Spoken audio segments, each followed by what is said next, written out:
So New Year's Day, primetime, 8:45 after the Rose Bowl, Georgia will face off against Notre Dame in the final matchup of the round of 8. There are so many different directions this game could go, but one thing about Georgia is that they are very good at winning football games, and you can't out Kirby.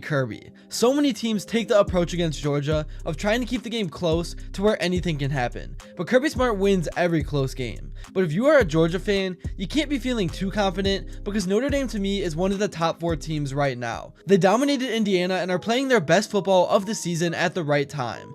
If Notre Dame does want to win this game, they will have to get an early lead and they will need to create at least one big turnover. But with the running game they have centered around Jeremiah Love, I do think they will make this a game that anyone can win. So in this video, I kind of want to break down my initial thoughts. I'm going to talk a little bit about both teams, what the game plans should be, and so much more. But before I begin, I would really appreciate it if you would drop a like and subscribe. It only takes 5 seconds, plus you can always change your mind. We are on the road to 40,000 subscribers, and with your support, I believe that we can get there super fast. Alright, so starting off with Georgia, I have a lot to talk about. I don't think any Bulldogs fans wanted to play Notre Dame, because one thing they do really well is they defend the run at an elite level. Texas and Notre Dame are two very different football teams. They play a very different style of football, so you can't really just hang your hat on those 2 Texas wins and go into this game expecting to dominate. This is going to be a physical, smash mouth, win at the line of scrimmage type of game. I do think Georgia is going to figure out how to contain Riley Leonard. If Notre Dame wins, it's going to be from breaking a run loose like they did against the Hoosiers.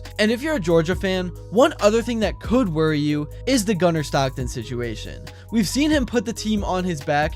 He won them the game in overtime, but obviously experience is a big thing. And I expect for Georgia to lean heavily on their rushing attack to take some of the early pressure off his shoulders as they try to ease Gunner into the game. We've seen him put the team on his back. He won them the game in overtime, but obviously experience is a big thing, and I expect for Georgia to lean heavily on their rushing attack to take some of the early pressure off his shoulders as they try to ease Gunner into the game. And as I mentioned in the intro, Notre Dame might think they want a close game. I mean, obviously they would want it close because then they're not getting blown out, but you're not going to get a close, scrappy, and ugly win against Kirby Smart. We saw Stoops try to do it for so many years. You're not going to out Kirby Smart. He wins all the close games. If Notre Dame wants to win, they got to do it by 2 touchdowns. But yeah, I really don't expect any drop off from Gunner Stockton. I think he really showed us all how much of a dog he is, but you still never know, and every game creates different challenges. But the main way I could see him struggling in this game is if Notre Dame does happen to get off to a fast start, because the thing we often see with inexperienced QBs is them trying to force things to happen instead of taking what's given.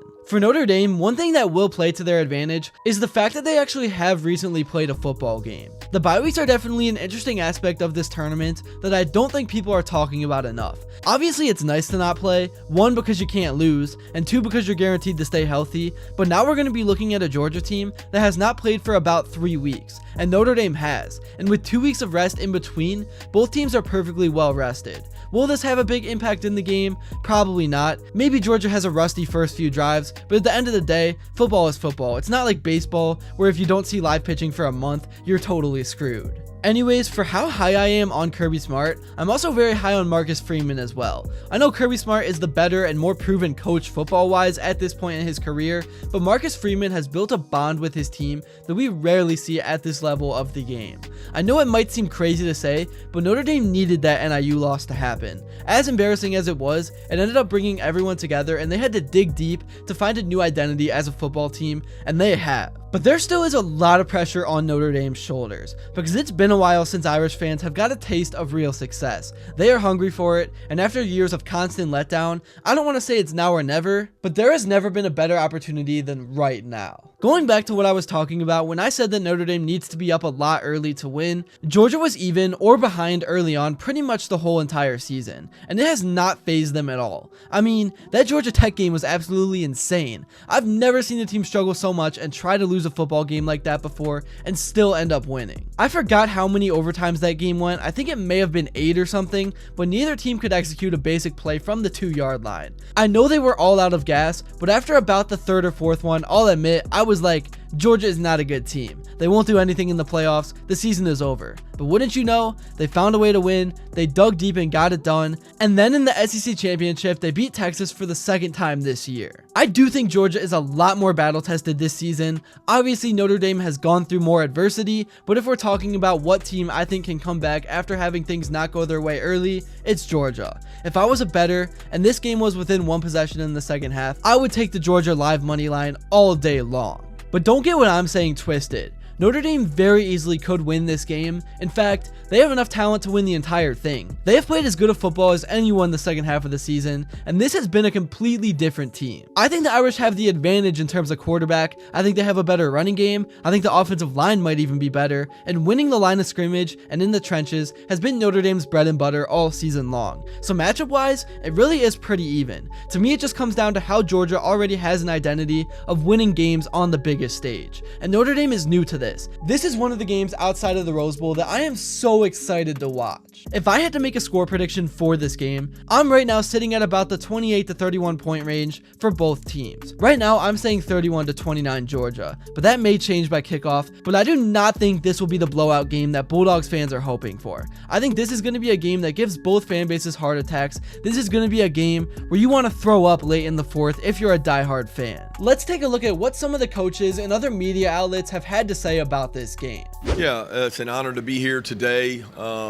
Anytime you get an opportunity to play in a Sugar Bowl, it's a special time. I think it's one of the most historic bowls there is. It's even better when it's part of the CFP. Our guys have been hard at work and preparing for what is a great opponent in Notre Dame. I have a lot of respect for Coach Freeman, his staff.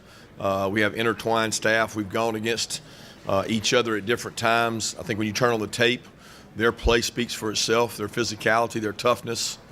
When we talk about their team, it's in depth, like their backups, their starters, their offensive line, their receiving core, their defensive line, they're big. And that's what it starts with in the SEC. The line of scrimmages have to have size and girth. Yeah, I think all of our backs provide different skill sets, and we use them in different ways. And Aeneas is a guy that has progressed all season long and has really done a great job of earning the trust that we demand from your coaches and players. And, he's a guy that could be in there a lot more. We just got a lot of running backs that are able to help this offense be productive. And so I see him continuing to elevate his role, continuing to be a big part of what we're doing offensively, and look forward to seeing what he does on Wednesday. Sugar Bowl is going to be good, man. Georgia versus Notre Dame. New Year's Day, 8:45 kickoff, late kickoff. How has Georgia used the last 2 weeks? I would like to know. That's really all I got for this video. Thank you all so much if you made it to this point, and please drop your predictions in the comments below. If you haven't yet and enjoyed, make sure to drop a like and subscribe. It would really mean the world. And until next time, I will see you all later.